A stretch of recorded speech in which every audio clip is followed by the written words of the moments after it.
Simple Truth brand makes it easy to find better-for-you products that are free from unwanted ingredients. From fresh produce and snacks to household cleaners and more. You won't find artificial ingredients, preservatives, or harsh chemicals in Simple Truth products. So you can fill your fridge and your home with simple, easy-to-understand choices you can feel good about. Just look for the green Simple Truth circle to get the quality items you want, free from the ingredients you don't want. Simple Truth, exclusively at Baker's.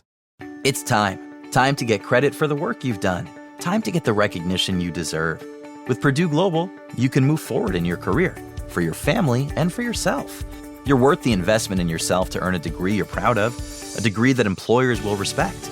Purdue's online university is designed to support working adults like you who know it's never too late to accomplish your goals. It's never too late to make a comeback. It's time to start yours today at purdueglobal.edu. Episode 20, Minimalism and Frugality. Welcome to the Frugal Friends podcast, where you'll learn to save money, embrace simplicity, and live a richer life. Here are your hosts, Jen and Jill. Hello, happy Frugal Friends Friday, if you're listening to this when it comes out. If not, happy any other day of the week. This is Jen. This is Jill. And today we're talking about minimalism and its part in frugality. So you don't have to be a minimalist to be frugal, but the two do pair well. It's like a fine wine and cheese. Yes. But you can also have cheese with beer. So it doesn't have to be this way. But you might find that as you buy less and place less value on your stuff and things, that you cultivate your own definition of minimalism. It's definitely not a one-size-fits-all. It comes in a lot of different shapes and sizes, and we're going to talk about that. We're going to explore what the internet has to say about minimalism. We're going to talk about what minimalism looks like in our lives, and hopefully you like it. Yeah, and know that you can have multiple types of cheese and wines and beers as a minimalist. So we're not going to tell you not to do that. No. But first, let's get into our sponsors. Let's do it. You know what will make you look real good at work? When you propose to your boss to start a podcast, and then you can tell him or her you already know a pro podcast producer. Podcast Crafter does branding, custom soundtracks, full episode production, and even publishing. So you can head over to podcastcrafter.com to schedule a free one-on-one consultation and gun for that promotion at work. Nice. Good word. And also, this episode is brought to you by Splitting Meals. Do you like to go out to eat but hate seeing the bill at the end of your dining? Take a friend, split your meal.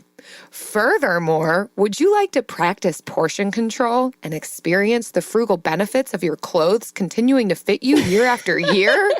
Split your meal. It's the original stomach shrinking, wallet preserving technique. Try it out. Meal splitting.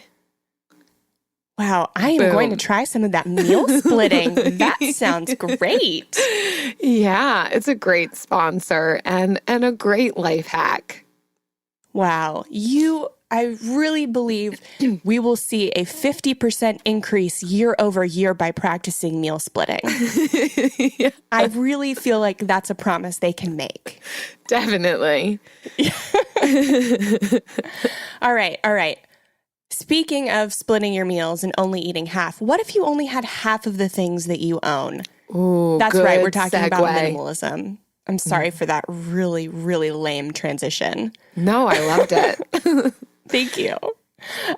So we have found some articles from the internet that do a really good job explaining minimalism. And okay.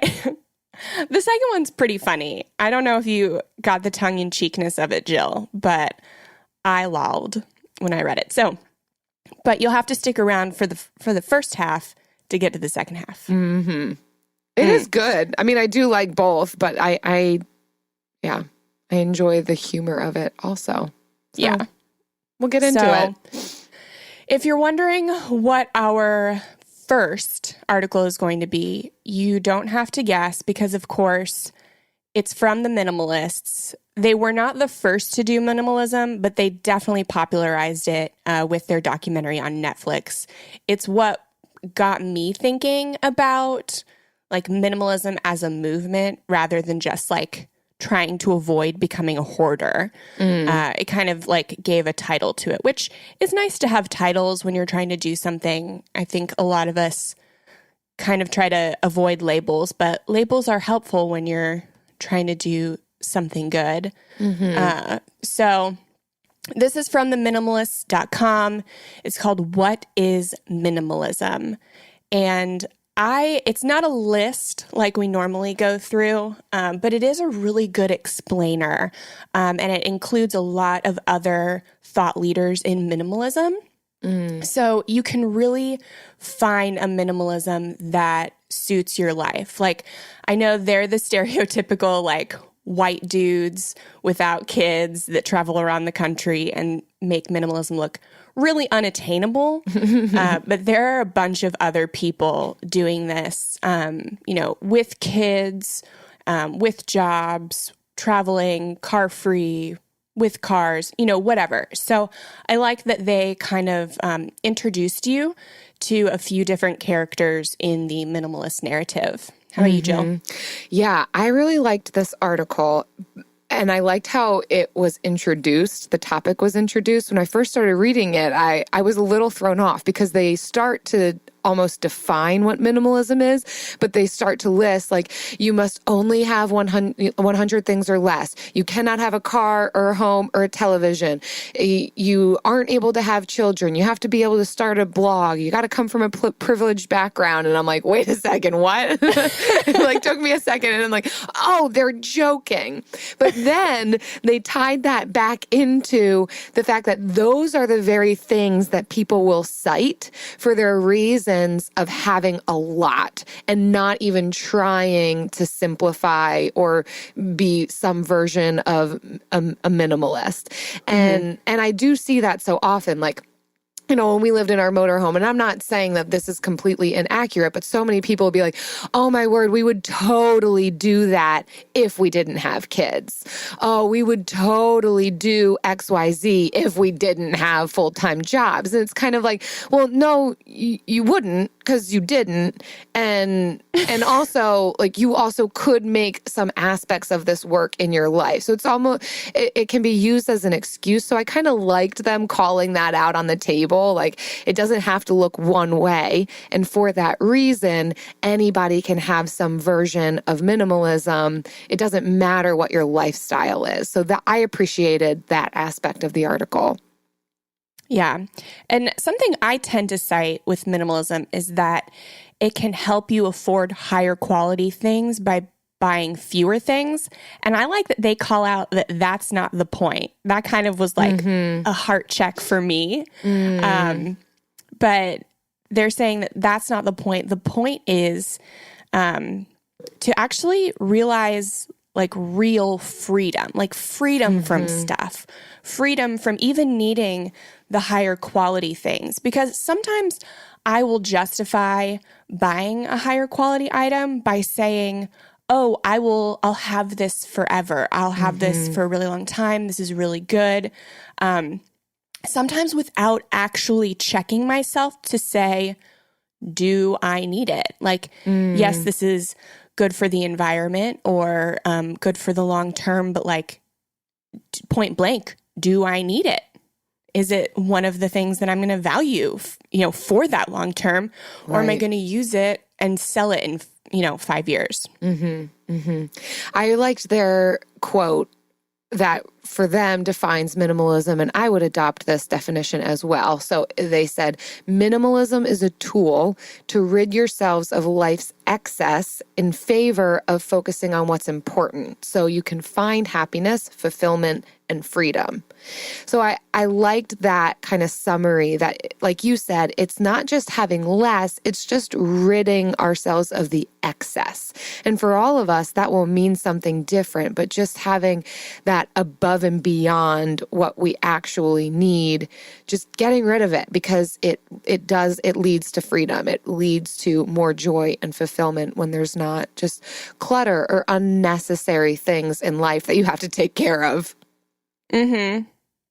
Yeah, I loved that quote too, because that's really what I feel like frugality is. And that's why I think frugality and minimalism go so well together, because the less you buy and the less you consume, which, frugality is essentially buying less, and minimalism is consuming less. And it rids you of the mentality that buying more is producing happiness, or buying, like, treating yourself equals buying more and buying other things. Like, even if it's not tangible things, I still think you can relate it. Like, I think of pedicures. I used to get pedicures like every other month, and not the cheap kind at the mall. Like, I went full rock massage, paraffin wax. Like, I went in there to get my legs, like, beautiful. And it was, it's not something you take home with you, but it's definitely something where you leave money there. And that's how those transactions go. And so that was one of life's excesses in my life that I cut down on. And so now I might do it twice a year. But I did it in favor of focusing on what's important, which was paying off our debt and becoming financially free, so that we could find that, fulfillment. And the minimalism, like, doesn't make me fulfilled. Frugality does not make me fulfilled, but it strips away all of the excess so I can clearly see the things that are fulfilling me. Yeah, I think for me, the excess has come in the form of, I guess, craft supplies or DIY things. And I'm not going to say that I don't have a small collection. I do. And it usually does come in handy because I do projects. So it is nice to get things cheap. But I recognize that I started to have this problem where I'd be at a thrift store or yard sale and just see fabric for really cheap. So I'm just going to buy it because it's cheap. and I know I'll use it at some point. And I think that, like, that started to become a problem when I then had 3 bins full, like, large plastic tubs full of fabric. And I thought to myself, okay, well, now I see that I was just collecting fabric and not ever using it. So that defeats the whole purpose. And now I feel stressed that I have 3 large plastic bins of fabric that I have to, like, move around to get to things, or move every time we move, since that seems to happen like every 10 months. So that was for me, one of my maybe frugal fails or minimalism fails that I've had to kind of rein in. It's a fine line because, we want to be able to get good deals. Like, just like we were saying in our DIY episode, like for the home decor, you want to identify something that you really love. And even if you may not have a use for it right now, if it's, like, on sale and a really good deal, like, have the freedom to buy it and hold on to it for when you do need it. But then you don't want to do that so often that you end up with 3 full bins that you haven't used. Well, and that's the thing.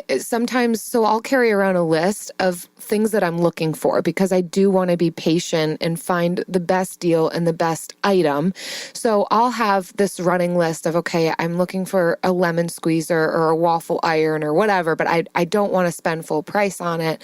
And then it will often happen that even once I buy that thing, it's then still in my mind, oh, I need a lemon squeezer, or, oh, I need fabric, or I need buttons. So then because I needed that thing for so long and I had been looking for it for so long, even though I got it already, I'll almost feel this urge to to buy it again. I don't know if that makes sense. Usually with things that are like more quantity, you know, something like fabric. I don't know why I keep coming back to that. But, and so then I'll get to the point of collecting it. And that's when I know I've taken it too far. Or when it stresses me out that like, oh, should I buy this? I don't know. And when I start getting sweaty, for me, that's a sign. No, leave it behind. This is stressing you out to think about owning this. Yeah. There's got to be like a filter when you're buying things that even if it's like good quality and useful, that you can just easily say like whether, oh, yes, I need this, or like, no, I can leave this. So if you find that filter, that would be great. Let us know. Just make our lives real easy. Exactly. I also liked that they told what minimalism had helped them do. So I don't love it when articles say like, this is theoretically what minimalism can help you do. But like, I prefer stories of like, so this is really what so-and-so, like, this is what I did. This is how I changed from it. And I think it's going to be different for everyone. Well, obviously it's going to be different for everyone, but I trust somebody more that's had like real life experiences with it. But like, so they were saying things like minimalism helped them like reclaim time, live in the moment, which I think is one of those things, one of those like filter things. Like if you can, live like in the moment and not like in fear for like, oh, am I going to need this in the future? Oh, I could possibly use this. Like, I don't know what the future is going to hold, but like being more present in the moment and being like, actually, do I need this right now? Have I like suffered from not having this in the past? Like a computer that took 40 minutes to start today. So we like started recording 40 minutes late. That's something I think I need in this moment. But and it future them, moments. Like, oh my gosh, yeah. Help them pursue passions and discover their missions. So like, there's just so many things that minimalism like helped them do, and I really appreciated. It wasn't just it helped us get rid of our stuff, because sometimes we equate minimalism to decluttering. Yeah. I liked one of their realizations, and I would say this is true for me too, that minimalism helps to eliminate discontentment. And I see that in my own life. And this kind of goes along with also being patient for things. Means that I'm sitting on the idea of having something for a while, so then I can be sure that when I come across that item that I really do want it. So an example of that is my birthday was 2 days ago.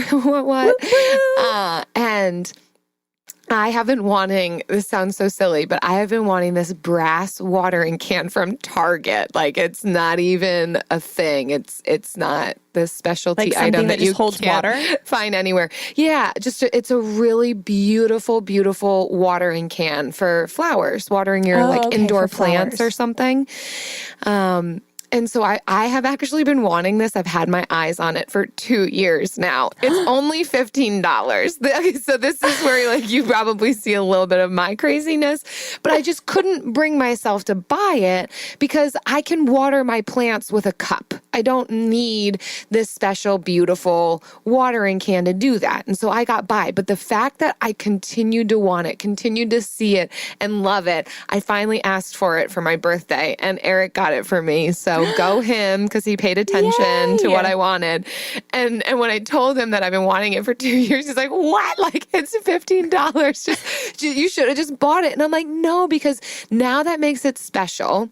And also, I know that you're listening to me, so good job. But then I knew that I wanted it. I know that I find this thing beautiful, and it's very special to me. So it is beautiful, it is functional. I could have watered my plants with something else, like a cup, like I've been doing for years and years. But yeah, I think that the patience of it has also instilled, okay, I really will want this. This will be meaningful to me, not just, okay, just throw the watering can in the cart. Who cares? There's greater value in it for me now. Yeah. And you don't have to wait 2 years to cultivate that. But yeah, I see what you're saying, like waiting and giving your time to reflect on it. Like, obviously, a beautiful watering can is not a necessity, but it's something that brings beauty to your life. And that's totally like lovely. And that's a thing that you should do. Bring beauty, more beautiful things into your home and life, just not at the expense of like cluttering it. So I do appreciate that waiting time. And yeah, and the fact that it was only $15. What a steal. Yeah. So if you are interested in like minimalism and may have a different lifestyle than these dudes, they also at the end link out to a few other minimalist bloggers who have children, or Courtney Carver, who struggled with an autoimmune disease. So they have how different people interact with minimalism. And so they're definitely worth checking out. And that's all on the article that will be linked to in our show notes. We know New Year's resolutions often don't stick. In fact, on average, they last around 30 days. So if saving money is on your 2024 resolution list, here's a foolproof way to stick to yours. Switch your phone provider to Mint Mobile. For a limited time, wireless plans from Mint Mobile are $15 a month when you purchase a 3-month plan. That's unlimited talk, text, and data for $15 a month. For those of you paying close to $40 a month for just one phone line, this means a savings of $300 over the course of the year. We especially like Mint because all plans come with unlimited talk and text and high-speed data delivered on the nation's largest 5G network. To get this new customer offer and your new 3-month unlimited wireless plan for just $15 a month, go to mintmobile.com/frugal. That's mintmobile.com/frugal. Cut your wireless bill to $15 a month at mintmobile.com/frugal. Additional taxes, fees, and restrictions apply. See Mint Mobile for details. AI might be the most important new computer technology ever. It's storming every industry, and literally billions of dollars are being invested. So, buckle up. The problem is that AI needs a lot of speed and processing power. So, how do you compete without costs spiraling out of control? It's time to upgrade to the next generation of the cloud, Oracle Cloud Infrastructure, or OCI. OCI is a single platform for your infrastructure, database, application development, and AI needs. OCI has 4 to 8 times the bandwidth of other clouds, offers one consistent price instead of variable regional pricing. And of course, nobody does data better than Oracle. So now you can train your AI models at twice the speed and less than half the cost of other clouds. If you want to do more and spend less, like Uber, 8x8, and Databricks Mosaic, take a free test drive of OCI at oracle.com/strategic. That's oracle.com/strategic. oracle.com/strategic. You ready to move on to our second one, Jill? I'm ready. I was born ready. Oh, I love it. So this one is from Reader's Digest. It is 12 things minimalists wish you would stop spending money on. And so I thought it was funny, but then I also thought it was like painfully true, because I saw a few of the things in here that sometimes I buy, and I think I try and rationalize to myself that they're necessary. Yeah. But they may not be. And I've seen over time in seasons of my life where I have thought they were necessary and now I don't.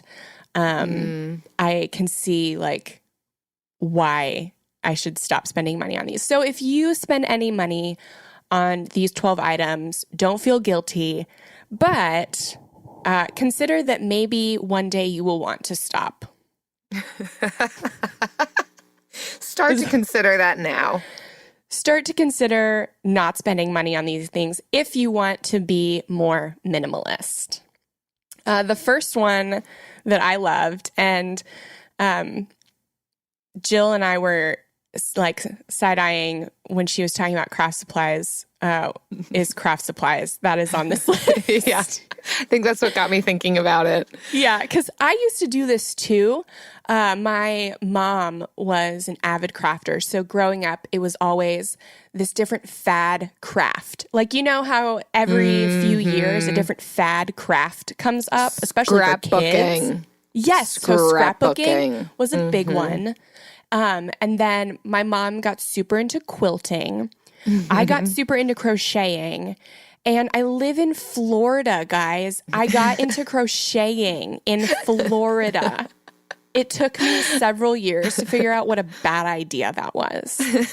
And I will still never have a basket use these full of yarn that I can't part with. Oh, you could sell them to people up north, those sad people up north. Yeah, I fully feel the weight of craft supplies. I knew a woman also she was my mom's friend, and they had this really good-sized house in the spare room that could have been a spare bedroom for guests or an office, but it was a craft room packed to the brim with like quilting and scrapbooking and, oh gosh, jewelry making. They were really into jewelry making for a while too. Like, it was just obnoxious, the tens of thousands of dollars that were sitting unused in this room. It made me want to die. And some people would look at that and say, oh, that's my dream. I want to have a craft room where I want of nothing. Everything is there like it's a Joanne Fabrics. And so, okay. But you know, you always still want. That's You'll true. never want for nothing with. That's true. I don't know that I know this person, but I think maybe a contractor was working on a home that I know where they did a dedicated wrapping room, as in wrapping gifts. It was just a room to wrap gifts. Just wrapping paper, tissue paper, bags. That's it. It was a wrapping room. That's a little bit excess. Yeah. I mean, I have a wrapping room, but it's not for gifts. Yes, a different kind of wrapping. Different. I see where your head's at. Jill, what were your things on this list? So the first one was trendy clothing, which I definitely would agree with. Not just clothing, but the trendy kind of clothing that is only going to be a fad for a little while. And I know that we talked about this in our clothing episode, but it did get me thinking again about capsule wardrobes. We were talking a little bit about this on our Frugal Friends community. Where for some people who are kind of pursuing this minimalist lifestyle, one of the first places that they're starting with is their clothing. And usually when you want to head towards this minimalist lifestyle, you want to start with the places where you see the most excess.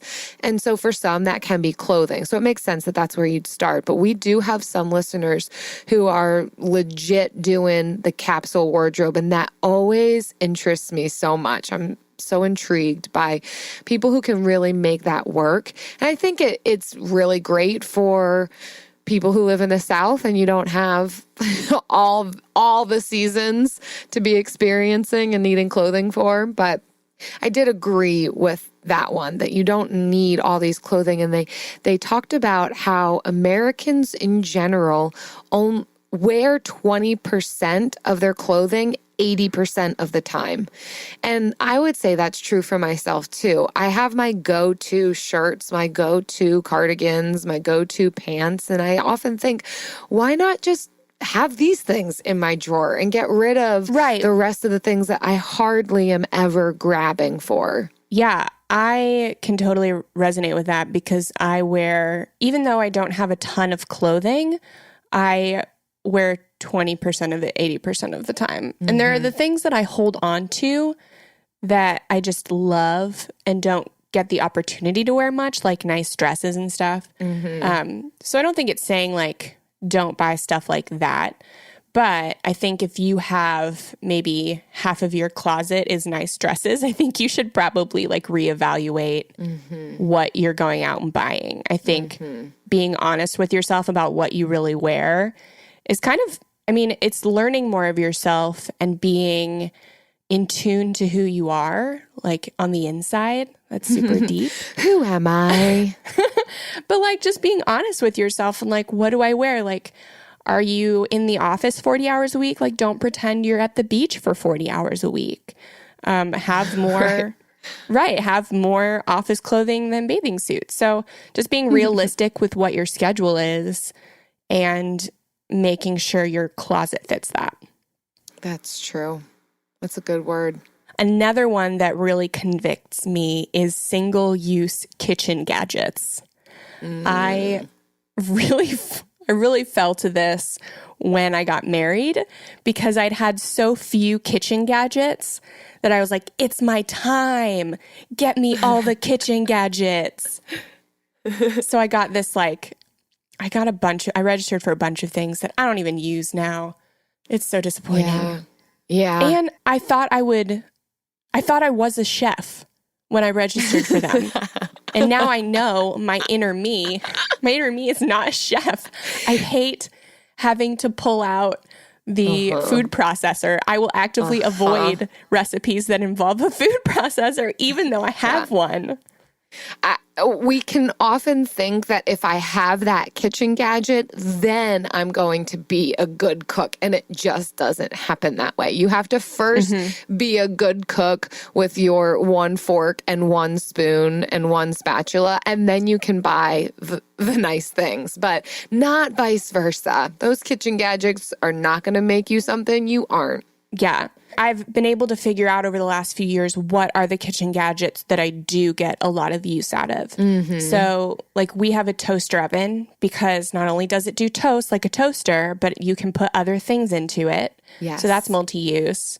I use my blender much more than my food processor because it is a good blender so it can actually like blend drier items. And then the Instant Pot. Like we started, this is probably the best move I made when I got married, but we got a rice cooker that I didn't even register for. A couple that had been married for a long time got us this the 3-in-1 like steamer, crock pot, and rice cooker.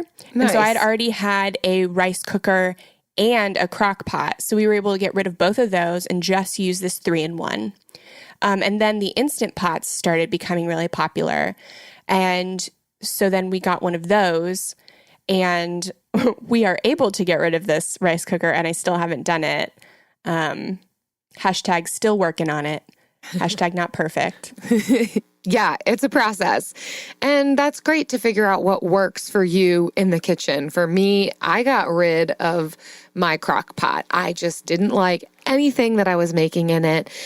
And to everybody else's disappointment, I just thought, this is taking up way too much room. I don't want it. I don't need it. I don't like what it does for me. And I sold it for $5 at a yard sale. But that's what I found works for me. And then there's other gadgets that I have that other people would never need, like a pastry cutter, but I use it. So I have it. Yeah, I would never use a pastry cutter. The other day, my friend showed me this like bingo, like horoscope bingo, and it's supposed to be like super accurate to her horoscope. And hers was really accurate to hers, but mine said loves to bake and a bunch of other things. I was like, this isn't me at all. Maybe it's true about you. It's just untapped. Maybe you'd have to really explore that and pursue that more to know. Maybe you would love it. I also I'm so concerned about the carbs every time I bake, and I'm not willing to go gluten-free. Do you have any kitchen gadgets that are super multi-use that you love? Honestly, it probably would be my blender. The blender that I use actually has a lot of different attachments to it. So, or like a small blender, not a mixer, but so it has like a chopper, a whisk, almost like a blender attachment to it. So I can do a lot of different things with this one gadget. I can chop up nuts with it. I can beat eggs. I can make milkshakes. Ooh. Yeah. So that that I use. What and kind I of blender do you have? It's just like a Cuisinart. I don't know how you pronounce that brand, but like a Cuisinart, like 5-in-1, I think they call it. So you just like put different attachments on this handle. So I then got rid of my blender that sits out on the counter, and I just use this. Now it works for me because it's just Eric and I. When I'm, making smoothies or milkshakes, I understand that for other people who are doing that a lot every day, they want their massive Vitamix. But for us and the things that we do, this is better because it offers that variety, but it is also smaller quantity. Okay. Yeah, I like it though. Yeah, that's awesome. Yeah. Oh, anything as seen on TV. Do you have any of those things, Jill? I do not, what do thankfully. I don't think I do, at least. I think my mom has a couple of those as I don't seen think on I TV do things. either. My mom has a lot. She is notorious for, she doesn't buy them on TV, but she'll see them at Bed Bath & Beyond. And I think that's where most people get their as seen on TV things. That's my theory, is they see them in Bed Bath & Beyond. There or Walmart. Yes. Yeah. And then they just take the opportunity to be like, oh, I really wish I had bought that when I had seen it on TV. And then they get it. And and now's my chance. yeah. And my mom had a shake weight for a while. She never used it, but it was in the house. And I almost tried to use it. Oh my. There's actually in the mall by us, there is an as seen on TV store. I've seen that, yeah. Dedicated to that brand. Yeah, I guess it's like a QVC almost. So I think there's something where people trust it, that if as seen on TV is pushing that product, then it's a good one, which I don't aspire to that line of thinking, but... Well, they're so interesting. Like, all of the as seen on TV stuff it seems pretty revolutionary. Like, it's not your traditional, like, ways to cook food or lose weight or whatever. So I think people are intrigued by it, but I think you also have to realize, like, if it's not a tried and true method, there's probably a reason, like, why you haven't heard of the shake weight before in losing weight. But I can say there is one exception to this rule. Go ahead. The one exception is the magic bullet. Ah. Was that an as seen on TV product? Yeah. I had a magic bullet until my roommate broke it. Yeah. And I never got another one. But the magic bullet really was magical. Yeah, I had one of those too. And then the rubber in the bottom burnt out. All of a sudden, when I was making things, I would smell this That's burnt exactly what happened to rubber. mine. And then it gets super hot. So, I mean, so yeah, like it worked, but for a year. So then really, how much is that actually worth it? Oh, that makes me feel bad. That means it was like a magic bullet thing and not my roommate. Yeah. Whoops. No, not your roommate. Oh, don't put that on her. I never told her or blamed her. I just, in my head, always thought, oh, she broke my magic bullet. But another thing, just another reason, don't buy as seen on TV things. Even the good ones burn out. It might ruin relationship with your roommate.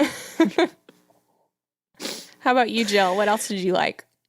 So square footage. I think that this is also another area where we can think that we need more than we actually do. And this became very clear to me when we lived in our motorhome, because we had the basics of what a home has to offer. But that was enough. I realized I'm not going to go and say, oh, it's more than enough space. That'd be ridiculous. No one would believe me.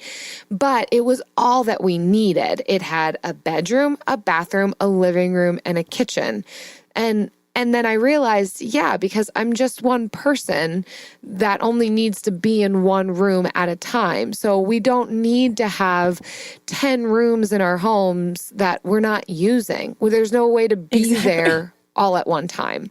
So it was just enough for us. And then to find out that it's so freeing to have my 4 plates and my 4 knives and my 4 spoons and my 2 bowls.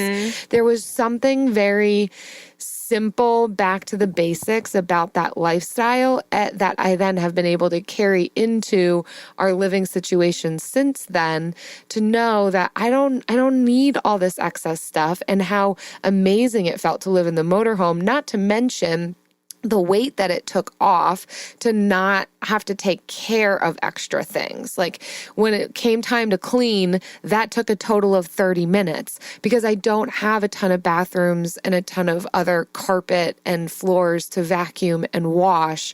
There's then the freeing up of time and energy for other things that are more valuable when you don't have all this excess space and things to take care of. Yeah. People I know with kids want the more square footage because they feel kind of trapped by their children's running around.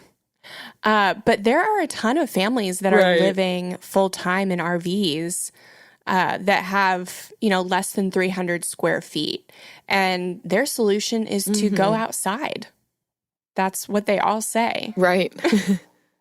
Yeah. So I don't think... And that works, again, for people in the South. And I get that. Cabin fever is real up here in the North. So yes, figure out what you need for your kids to be able to have fun. That could just mean having a basement, because we have those up here. But something else that I've learned from some of my friends with children, as far as clutter goes when you have children, is to rotate their toys. So rather than buying new all the time or having all of their toys out, but yet they have nothing to play with and they're bored, to have 10 of their toys out and the other 150 of their toys in the basement, or don't have an extra 150. And then every month, rotate them. Put away some of the toys that maybe they're not playing with as much. Bring out some new ones. And then it's fresh and it's new for them. Helps their imagination and their creativity, and not to feel so bored, even though you had the toy all along. It just wasn't in front of them. And so that has helped friends of mine to feel like, okay, we actually have our space. It's not plastic everywhere, things making noise, me stepping on stuff. Yeah, I know a lot of parents do that. It may be easier said than done, but that's my plan if I ever have kids. Yep. I'm gonna just give my kids boxes. The boxes of the things that my stuff came in. Seriously. Eric always says our kids are never having toys. He's like, maybe I'll make them something out of wood. Otherwise, they're playing outside. They're playing with buttons. That's that. Don't let them play with buttons. Well, we'll see. I hear that there's this thing called loving your children and wanting to give them nice things. I don't know. I can't say that I've felt that. But I don't have children, so I don't know. Exactly. All right. Anything else for this one? Not on this one, which I think means that it's that special time of the week. It is. It's a special time, I think. It's time for the Bill of the Week.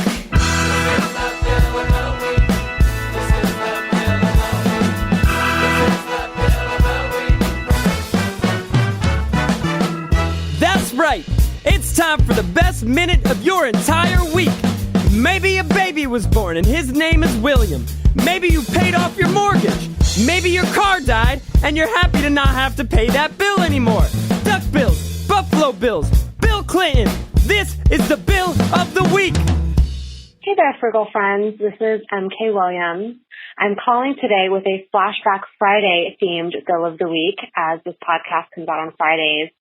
So because the Bill of the Week is all about bills of all different kinds, I wanted to have us all think back to a time when 4 strong, independent women called out their scrub boyfriends for using their credit cards, using their minutes on their cell phone and the internet, and just generally being no good mooches. So ladies, remember, can you pay my bills? Can you pay my telephone bills? Can you pay my automobiles? If you did, then maybe we could chill. I don't think you do. So you and me are through. If you've got a scrub in your life, play him Bills, Bills, Bills, and tell him to get gone. Thanks, guys. Bye. Oh, yeah. My goodness. That is making it to the top of the list for one of our best Bill of the Weeks. That's amazing. That's some creativity. Some throwback spoken genius. Word art. Spoken word art. Thank you, MK. That's my life song now. Officially, what a great that is my frugal life friend song. you are. Yes. Can you pay my automobile bills? I'm gonna have to go listen to that song now. You pay my automobiles. Just the way that they didn't say automobile bills. Yeah. They're like word pioneers. Mm-hmm. Thank we you, get Beyonce. to enjoy the fruit of their labor. Yeah. And thank you, MK. That was a real good one. So we hope that MK has inspired you to play some old school Beyonce when you're done listening to this podcast, because she has inspired us. Oh, amazing. Yes. If you want to submit your bill of the week, visit frugalfriendspodcast.com/bill and you can record it right on our website and we will get it and we will feature you and talk about you and listen to you. Who else is going to do that for you? So, right. We're going to play you on this podcast and make you famous. Just kidding. Do it. Bill of the week. Simple Truth brand makes it easy to find better for you products that are free from unwanted ingredients. From fresh produce and snacks to household cleaners and more. You won't find artificial ingredients, preservatives, or harsh chemicals in Simple Truth products. So you can fill your fridge and your home with simple, easy-to-understand choices you can feel good about. Just look for the green Simple Truth circle to get the quality items you want, free from the ingredients you don't want. Simple Truth, exclusively at Baker's. It's never too late. Never too late to earn a degree. Never too late for a comeback. Between your busy career and taking care of a family, it can feel like there's never a good time to go back to school. But your time is now. Time to start your comeback with Purdue Global. As Purdue's online university for working adults, Purdue Global is dedicated to supporting adults like you who know it's time to earn the recognition you deserve. You have the experience, you have the knowledge, it's time to get credit for the work you've done. You can balance work, family, and everything in between while earning your degree. It's time to move forward in your career, for your family and for yourself, with a degree you're proud of, a degree that employers will recognize and respect. You're worth this investment in yourself to earn a degree you deserve. It's never too late. Never too late to go back to school and come back stronger with an education you can trust. Now is the time for your comeback. Start yours today at purdueglobal.edu. All right. So we have the Frugal Friends community group on Facebook. And so the second half of the episode, we like to give our personal stories and the stories of people from our group, because we always like to see how everybody else is living this frugal life on whatever topic we're bringing. So personally, I'm a minimalist living with a man who stops to inspect abandoned toilets on the side of the road. I mentioned this to you earlier, Jill, but I didn't mention the magnitude of it. He literally stopped on the side of the road because there was a toilet, and he was like, maybe I could have this toilet. Maybe I could take it home. And thankfully, it was scuffed up and marked up, and he was like, I won't take this toilet. I will just take the toilet seat. That's the one thing you absolutely get rid of if you are getting a used toilet. But Jill, we had a broken toilet seat, and guess where that abandoned toilet seat is now? Oh. So I live, with a man who will pick up anything on the side of the road. Literally anything. Yeah. Wow. So how do those two forces meet? How do you guys navigate that? We would butt heads a lot, and we do butt heads. But I mean, I did mention we did need a new toilet seat. because the other one was like a cheap plastic one that we were given. And when our last toilet seat broke too, I don't know what it is with toilet seats. We should probably start a diet. And we needed one, so we got one from this. So he does pick up useful things. But then the minimalist in me wants to live in the moment and not think about what we could need in the future, just being content with what we have historically needed and presently need. So he has a lot of things that I can't see any historical need for or present need for.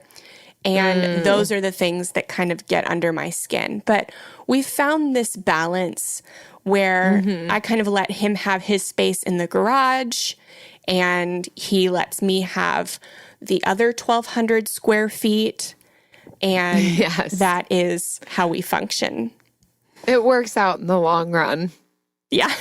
There have been some things where I have been shocked that I have not anticipated a need for, but he has been able to use on certain occasions. So I am learning that having stuff doesn't necessarily mean you are hoarding. You know, and we are not the typical minimalists by any stretch. I mean, we have a lot of chairs in our house. So, but I still consider us to be pretty minimal, just from how much we consume and how we consume it. We try to buy used as often as possible, and we try to be continuously purging things that we don't see a need for anymore. Yeah, that's good. To have that be a common thing that you're doing, not just, that one time when I purged, to constantly be evaluating, do I still need this? Does this still serve a purpose to me? Do I still find this beautiful? Yeah, it is definitely something that is constant. You don't decide one day you're going to be a minimalist. Oh, that reminds me, when I was doing research for this episode, there was a YouTube video of a girl, and it said, I tried minimalism for a week. And I was like, how do you try minimalism for a week? Do you get rid of all your stuff and put it in storage and live with 2 chairs? Do you just stop buying stuff for a week? Because that's not minimalism. Like, I didn't even watch the video because it sounded so stupid. Like, how do you try minimalism for a week? It's not something you just do once. And then try. It's not like something for the weekend. It's not like, like a vacation plan. It's not like that. It's a continual journey and something you reevaluate constantly. Exactly. Yeah. So for me, I probably wouldn't necessarily call myself a minimalist, although it does go... There's a lot of similarities between simple living. I'd probably more so use that term. It feels more comfortable for me. But some people might say that, I have minimal things. Maybe I'm aspiring minimalist. But I have realized that the state of my bedroom is a direct reflection of like my mental and emotional status. So for me, like the two go hand in hand. So simplifying my space where I rest and relax, whether that's my bedroom or my living room, I experience greater peace and freedom. So that then has propelled me to not have a lot. I can still be messy with the things that I have. And so that's like another conversation about like cleaning and having that help to free up some emotional space for me. But that was one thing just throughout my life that has propelled me to not collect a lot, is the fact that when I do have a lot and there's more to have clutter with, then it's not good for me emotionally or mentally. But like along these lines, I kind of want to pick your brain on this, Jen. I think one of the biggest critiques that at least I've received of minimalism or simple living is that I can often be seen as unsentimental. And my mom gives me a really hard time about this because I didn't keep all of my wedding cards. You know, people gave me wedding cards at my wedding, you know, congratulations, congratulations, congratulations, congratulations. I took the money out of it. I did actually hang up the cards like around the ceiling on like cute twine and little clothing clips.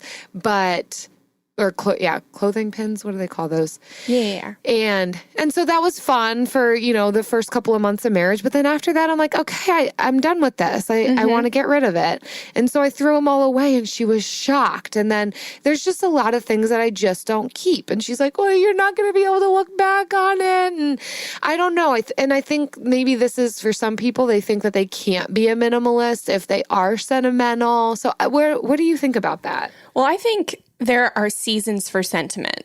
And my mom does the same thing to me because she keeps so many things. And when she downsized last year from a 2-bedroom house to an almost studio apartment, there were a lot of things that, she could not get rid of. And she's living in pretty tight quarters in this apartment. And I will say, so 2 things. The first, going back to what you were saying about your bedroom, studies have shown that people who have a clean space and who clean regularly are healthier. I prioritize my health over sentiment. And then the second reason is there's seasons for sentiment. Yes, hanging your cards for a few months after your wedding is a brilliant way to embrace the new season of your life. But very quickly you move into a new season and you shouldn't bring that baggage along with you. Because essentially, once the season has passed, then all of that is just baggage. It's all stuff that goes into a box and gets moved with you from place to place. And so I think that you should embrace the sentiment in its season. And then this is kind of something I learned from the KonMari method. Thank it for what it's done for you in that season, and then send it on to its next purpose, which is the garbage can. The garbage can. Yeah. Or kindling for a fire. Or kindling for a fire that produces another memory in a new season. But yeah, so it's definitely... Yeah, roasted marshmallows. I prioritize my health and my sanity in the present moment more than a moment of deja vu I will get in 10 years from opening up a box. And I think that technology helps us so much with this, that if somebody is very sentimental and would want to keep that thing, but they also want the freedom of not having a lot of things, taking pictures of it. Like me taking a picture of something I made when I was 5 years old, I'll get the same amount of sentiment from just looking at what I wrote or what I drew on a picture on my computer than I will with the tangible thing in my hand. And I'm not saying throw everything away. I do have one small little shoebox of sentimental things between Eric and I. That's it. If it doesn't fit in the shoebox, then I get rid of something in it or I don't keep it. Yeah. But so I do keep some things because it's nice to look back on meaningful notes and whatever. But beyond that, I just don't need it. And plus, I'm not the one, this is weird to me. I'm not the one who's sentimental about what I did when I was 5. My mom is. So that's where I kind of think, she should keep it. I don't need my ornament when I was 1. That was meaningful to her. I'm glad I grew up. She's not. Yeah. And I have a tub. So it's my dad died and my mom moved out of our house. So now we have more space. So I have a little bit more just because if I don't have it, it's not going to be anywhere else. But I essentially will say, if I can't look at it all in one sitting, then I don't need to have it. And that, for me, is one of those large plastic tubs. If it can't fit in one of those, then I'm not going to have time to go through it. And then it's obviously not sentimental enough for me to warrant keeping it. Right. Because if it's important enough to keep and look back on, I want to be able to do that. Right. That's a good one. Yeah. Can you do it in one sitting? Because how often are you going to find 2 sittings to go through that right in a row? Right. And it makes the things that I keep that much more important Just like the watering pot, like that was so important to you when you got it because of how long you waited. The things that I keep are so much more important because I will actually look at it, you know, one time a year when we're putting our Christmas ornaments away. Right.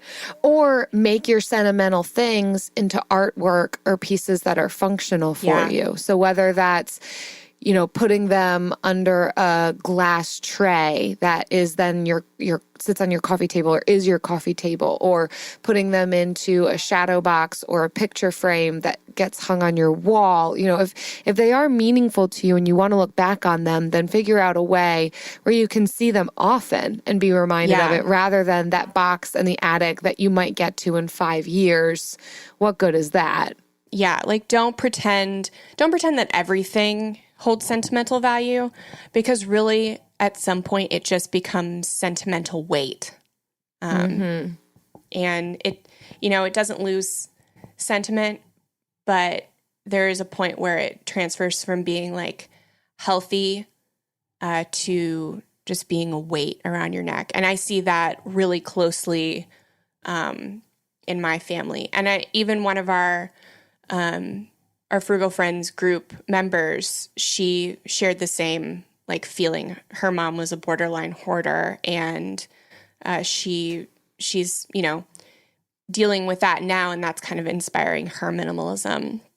But yeah, we had a few other sentiments that were really great that I wanted to share. The first was from Maria, and she said, I feel the shift to this mindset of minimalism for me has been directly related to frugal and intentional living, especially over the last 5 years.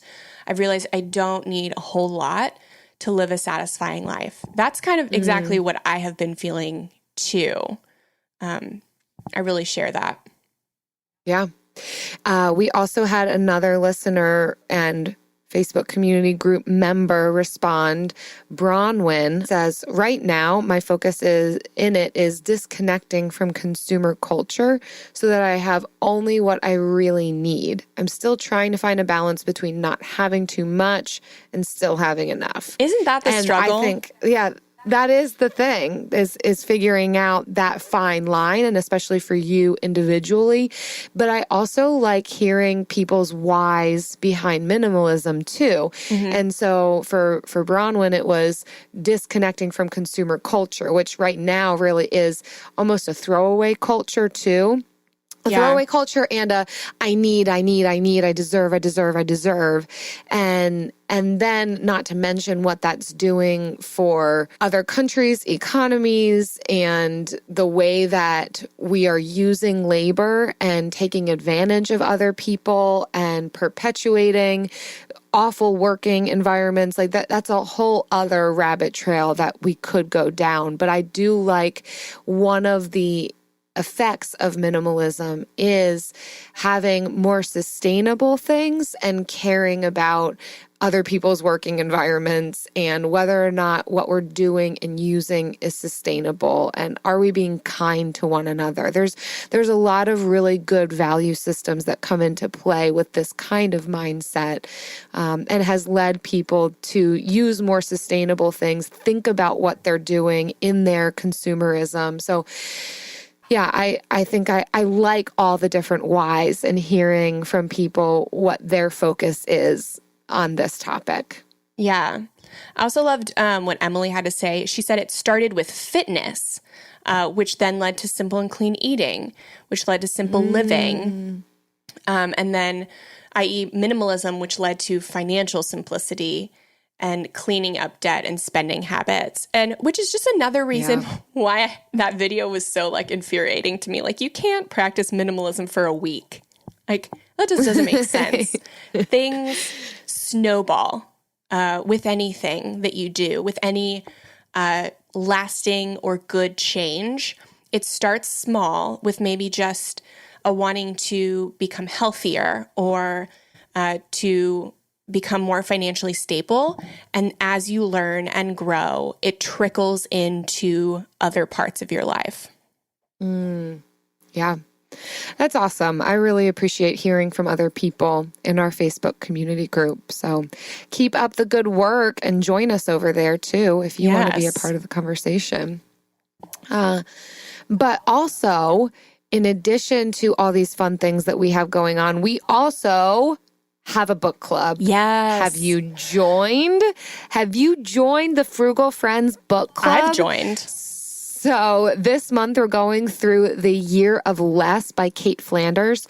We have a thread in our Facebook Frugal Friends community group where we're talking about all of our frugal reading. So if you haven't joined, head over to frugalfriendspodcast.com/group and you can jump in and read along with us, join in on the dialogue. It's going to be good. It's going to be so fun. Our most popular post in the group was, "What are you reading?" And so that is the thread that has just kept on giving. So now we're having a monthly thread. So even if you're not reading The Year of Less with us, please hop in the group and share whatever wisdom you're getting from whatever you're reading this month. We would love to hear about it. And take suggestions for future book club books.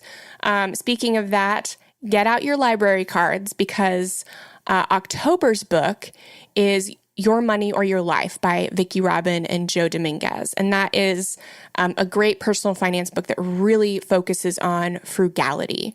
And if you want a copy and you don't want to get it from the library, you want to keep it with you forever, we are giving them away. So just like we did last month with The Year of Less, we're doing it again with Your Money or Your Life. For every 5 reviews we get this month, we will give away 1 copy of the book, and we don't have any limit. So to enter, leave us a review on whatever device you're listening to this podcast on and screenshot it. You may have to do it before you send it, but I see a lot of people have done it after it populates. And then send the screenshot to frugalfriendspodcast@gmail.com. And we will select the winners for this book at the end of the day, September 30th. And if you want an example of how to leave a good review, I'm going to give you that. Ooh, I love review time. They're so good. This review is from Kai Browse. It's titled Not Just About Frugality. I love podcasts, minimalism, the journey to being completely debt-free, and a good sense of humor. These two are rockin' my favorite things. Yes. I love to rock your favorite things. Yeah. Let me rock them. I actually am seeing a lot of people doing Favorite Things Friday on Facebook. I don't know. People are just coming up with their own stuff. And I thought to myself, well, we do Frugal Friends on Fridays. And that is one of my favorites. Things. Yeah. So I'm glad to be bringing you one of your favorite things on a Frugal Friends Friday. Thanks, Kai Browse. Yes. Guys, thanks so much for hanging out with us today. If you need more friends that stay home on Friday night and are in bed by 9, hit the subscribe button wherever you're listening to this episode, and we will come at you every Friday with more frugal goodness. Until then, see you next week. See you next week. Frugal Friends is produced, edited, and mixed by Eric Sirianni.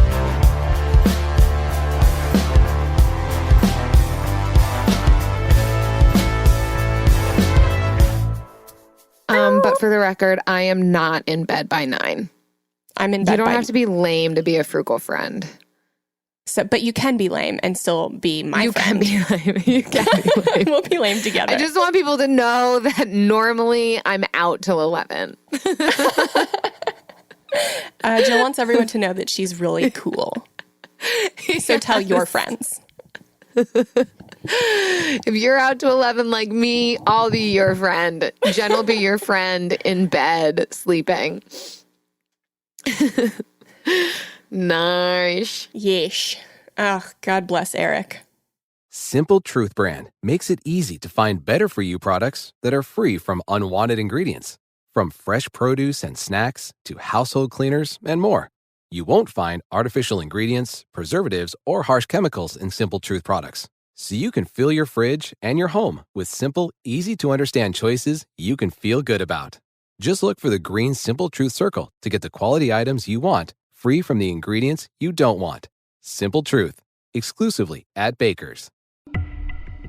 A group of high school students started a project to research a string of unsolved murders. There is no profile of this killer except for the ones the students created. What if this guy's still alive? Like, what if he comes after us? Once you start getting a few tips or a few leads or a few identifications, then the cold case isn't so cold anymore.